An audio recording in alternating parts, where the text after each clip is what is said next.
Hello, bhai. Today topic fundamental rights. Fundamental right basically UPSC से बहुत सारे question आता है पॉलिटी सेक्शन से. सो आप रीड कर सकते हो. सो फंडामेंटल राइट बहुत इंपॉर्टेंट है फॉर यूपीएससी प्रीलिम्स के लिए as well as mains answer writing के लिए. सो आपको जानना पड़ेगा. सो फंडामेंटल राइट्स बहुत इंपॉर्टेंट है. सो चलिए शुरू करते हैं. Fundamental rights. Fundamental rights fundamental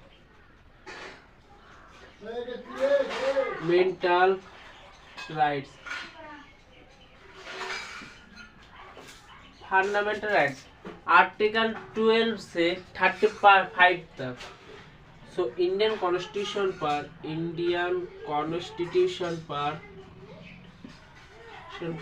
article 12 से 35 तक फंडामेंटल राइट्स है. फंडामेंटल राइट्स एंड डीपीएस पे अदर्स है डायरेक्टिव प्रिंसिपल स्टेट पॉलिसी. सो फंडामेंटल राइट्स जब वायलेट होगा तब आप सीधा सुप्रीम कोर्ट जा सकते हैं. लेकिन डीपीएसपी आप वायलेट होगा तो आप सुप्रीम कोर्ट जा नहीं सकते. सो आर्टिकल 37 से कहा है डीपीएसपी पर जो नॉन जस्टिसेबल. सो डीपीएस में आप मेरे प्रीवियस ईयर देख सकते हो. सो फंडामेंटल राइट्स आप जब वायलेंस जब फंडामेंटल राइट वायलेट होगा सीधा सुप्रीम कोर्ट जा सकते हो. सो वायलेट फंडामेंटल राइट आप सीधा सुप्रीम कोर्ट जा सकते हो. Supreme court. सो यहाँ पर आप देख सकते हो supreme court is a guardian of fundamental right. So यहाँ पर गार्डियन ऑफ फंडामेंटल राइट कह सकते हो. सो आप आर्टिकल 12 से 35 तक फंडामेंटल राइट्स. सो इंडियन कॉन्स्टिट्यूशन है 22 पार्ट से. सो फंडामेंटल राइट्स पार्ट 3 में कहा है. सो पार्ट 3 में ऑफ कॉन्स्टिट्यूशन पर फंडामेंटल राइट्स में बारे में कहा है. सो यहाँ पर कॉन्स्टिट्यूशन प्रोविजन है फंडामेंटल राइट्स. यहाँ पर 6 राइट्स की बात किया है फंडामेंटल राइट्स में. सो 6 राइट्स एक एक मैं पढ़ूंगा. 6 राइट्स आप देख सकते हो. Freedom to express, freedom religion, equality, all 6 rights दे चुके हैं.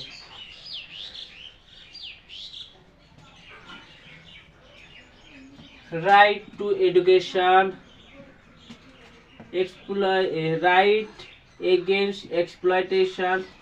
सो 6 इसके अलावा कॉन्स्टिट्यूशन रेमेडीज में बारे में बात किया है. कॉन्स्टिट्यूशन आर्टिकल 62 पर है. सो कॉन्स्टिट्यूशन रेमेडीज फंडामेंटल राइट्स को ऑल्सो कॉल मैग्ना कार्टा क्योंकि इंग्लैंड पर रिटन कॉन्स्टिट्यूशन यहाँ पर डॉक्यूमेंट्री था. सो वहाँ पर रिटन कॉन्स्टिट्यूशन दिया था सिटीजन को वहाँ पर जो राइट है. सो उसी को यहाँ इसी वजह से इंडियन कॉन्स्टिट्यूशन मैग्ना कार्टा कहा है. सो चलिए शुरू करते हैं. Right to equality article 14 to 18. So right to equality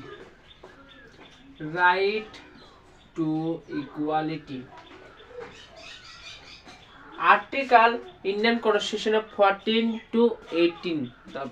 so 14 to 18. So 14 to 18 article 14 में कहा equality before law. Article 14 equality before law. So article 14 में कहा इक्वालिटी बिफोर लॉ. नेक्स्ट इसके बाद आता है आर्टिकल 15. आर्टिकल 15 में प्रोहिबिशन ऑफ डिस्क्रिमिनेशन बारे में बात किया है. Prohibition of discrimination.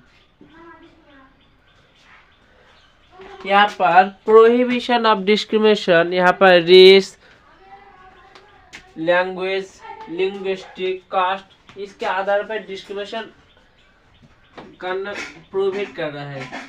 तो कास्ट, रिलीजन, डिस्क्रिमिने कास्ट, रिलीजन, इसके अलावा आप देख सकते हो रेस के आधार पर डिस्क्रिमिनेशन नहीं होना चाहिए, आर्टिकल 15 में कहा है। सपोज यहाँ पर कास्ट, मैं अपर कास्ट से हूँ, मैं लोअर कास्ट से बिलोंग करता हूँ, मेरे फ्रेंड अपर कास्ट से। सो सपोज कोई अदर कास्ट है अपर कास्ट में, उन्होंने मेरे पास अत्याचार कर रहा है, अस्टिसी कर रहा है, तो मैं सीधा सुप्रीम कोर्ट जा सकता हूँ आर्टिकल 50 के द्वारा। सो आर्टिकल 50 में कहा है यहाँ पर प्रोहिबिशन ऑफ डिस्क्रिमिनेशन। नेक्स्ट, इसके बाद आर्टिकल 16, आर्टिकल 16 फिर वही भावना। सो आर्टिकल 16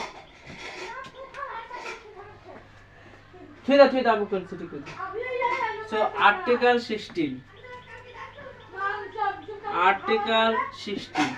आर्टिकल 16 में कहा job for opportunity, equal job for opportunity, job for opportunity.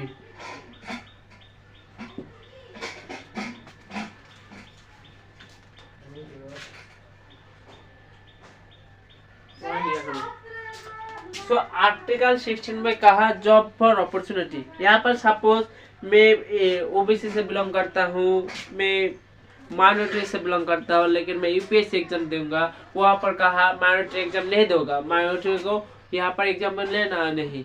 सो यहाँ पर आप देख सकते हो आर्टिकल 16 में कहा जॉब फॉर अपॉर्चुनिटी। इसके अलावा आप देख सकते एसटी जितना भी दलित माइनॉरिटी है, आदिवासी है, उसको इक्वल जॉब अपॉर्चुनिटी है। सो आप देख सकते हैं आर्टिकल 16। नेक्स्ट, इसके बाद आता है आर्टिकल 17। नेक्स्ट, आर्टिकल 17 में कहा abolition of untouchability. So abolition of untouchability,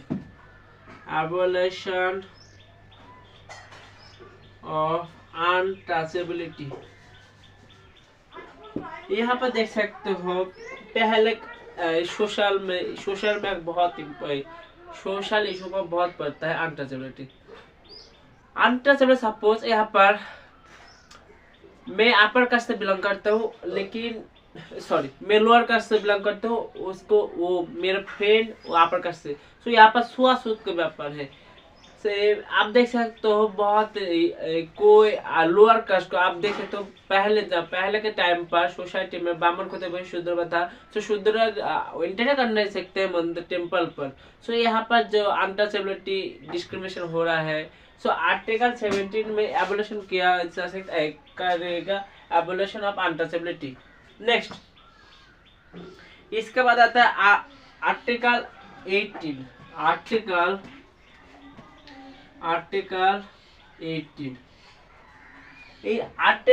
18 में कहा एबोलिशन ऑफ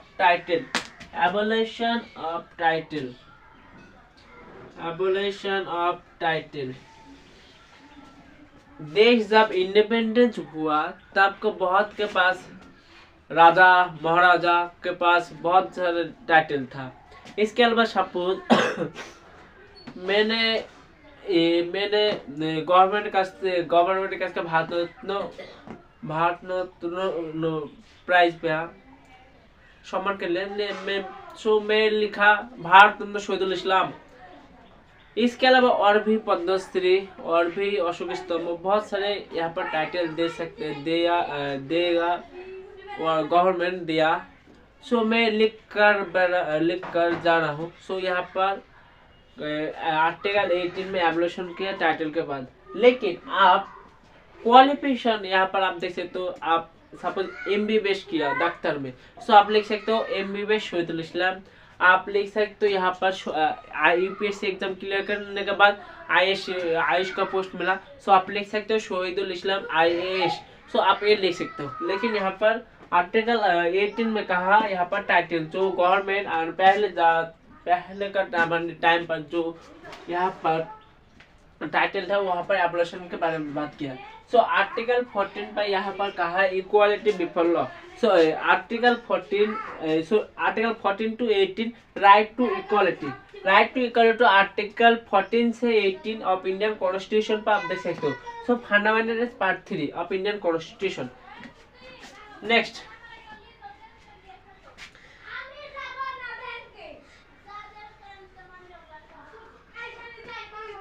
इसका बाद आता है राइट टू आर्टिकल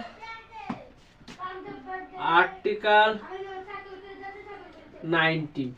आर्टिकल 19 बहुत इम्पोर्टेंट है। आर्टिकल 19 कहा था freedom to expression, freedom to speech, freedom to expression, freedom to speech. आप देख सकते हो रिच काल के यहाँ पर हुआ इंडियन गॉट टैलेंट, जो Indian got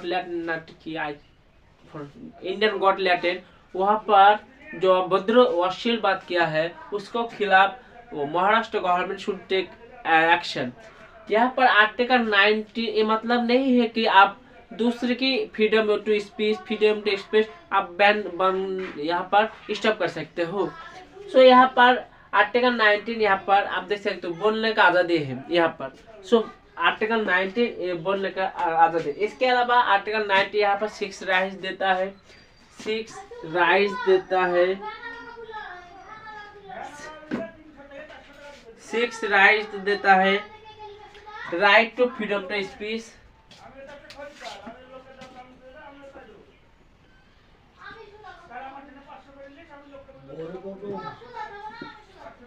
right to speech, हाँ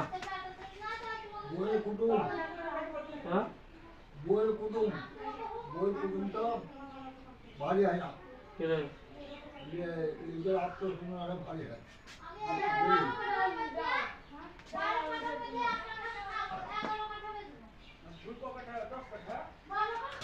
राइट टू स्पीच आप ऐसा, इसके अलावा आप इंडियन टेरिटरी पर आप जहाँ पे जा सकते हो। आप freedom to movement, freedom to movement आप जहाँ पे जा सकते हो। उसके अलावा आप सपोज आप दिल्ली में जाकर आप किसी स्कूल में पढ़ा सकते हो। आप ऑक्यूपेशन आज़ादी है, आप जो भी ऑक्यूपेशन कर सकते हो। सो यहाँ पर ऑक्यूपेशन की बात किया है। सो आर्टिकल 90 यहाँ पर फ्रीडम टू एक्सप्रेशन बात किया है। Next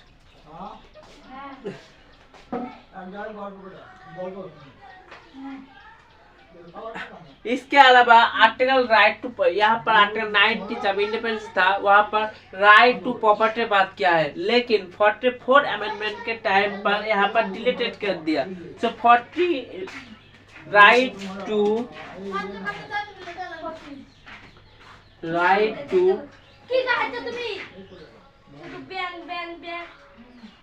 right to property. So right to property article 90 पर था, लेकिन 44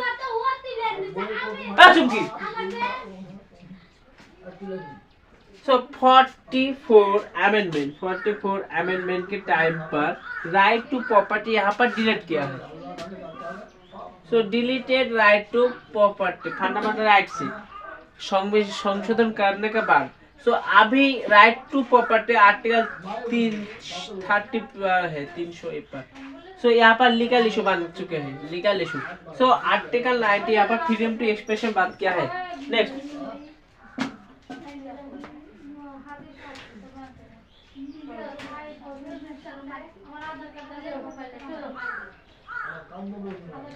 नेक्स्ट इसका बाद आता है, इसका बाद आता है article 20। Article 20 article 20 of Indian constitution पर यहाँ पर कहा protection in response, protection in response of convention.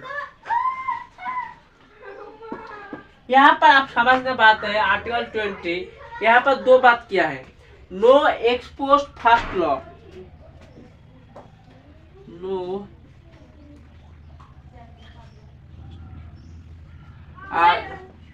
इसका बाद आता है no double jeopardy, no double jeopardy, no double jeopardy. और यहाँ पर विटनेस,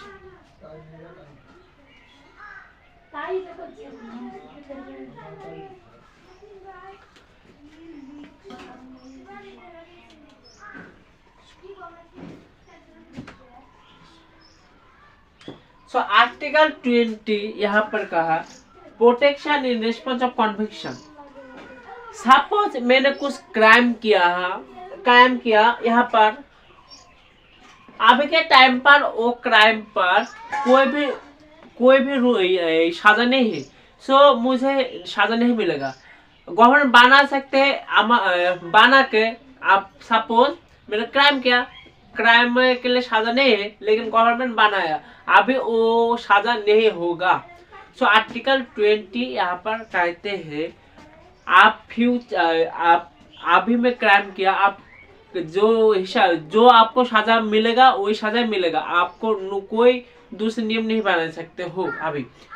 सो सपोज मैंने क्राइम किया, सपोज क्राइम का यहाँ पर 2 इयर्स का सजा है तो आपको 2 इयर्स के मिलेगा, लेकिन आप क्राइम के आपको फांसी दे दोगे, तो ये नहीं होगा। सो आर्टिकल 20 पर कहते हैं। इसके अलावा नो डबल जियोपार्डी, आपको सेम व्यक्ति को एक ही सजा डबल दे नहीं सकते हो। सो आप कुछ क्राइम किया हो, सो वो क्राइम के लिए एक सजा, लेकिन डबल सजा नहीं मिलेगा, आपको नहीं देना चाहिए। नेक्स्ट इसके बाद आता है विटनेस। आपको यहाँ पर इससे आपको आर्टिकल 20 पर कहा आप विटनेस आपके खिलाफ नहीं कर सकते हो।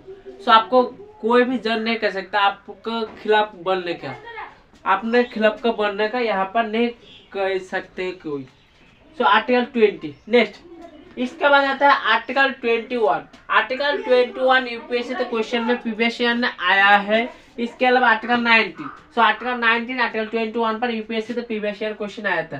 सो आर्टिकल 21 पर कहा freedom to right to life and personal security. Article 21 article 21 में कहा freedom right to life and personal security, right life and personal security. यहाँ पर पर्सनल मैटर आपको मैरिज के बाद यहाँ पर कहा है आर्टिकल 20, क्योंकि ये पर्सनल लाइफ है। सो आप देख सकते हो कि आप अरविंद केजरीवाल जब दिल्ली लिकर मामला केस चल रहा था तब ईडी ने कहा आपको मोबाइल पासवर्ड चाहिए। सो यहाँ पर अरविंद केजरीवाल बहुत पढ़ चुके हैं। सो अरविंद केजरीवाल कहा मुझे याद नहीं, फॉरगेट पासवर्ड। सो यहाँ पर खिलाफ कोई नहीं दे सकते हो। सो आर्टिकल 21 में यहाँ पर कहा है right to life and personal security. Next marriage, यहाँ पर मैरिज आ जाएगा। सो मैरिज यहाँ पर से मैरिज के बारे में यूपीएससी ने क्वेश्चन आया था, यूपीएससी ने प्रीवियस ईयर में क्वेश्चन आया था आर्टिकल 21 पर। नेक्स्ट इसके बाद आता है आर्टिकल 22।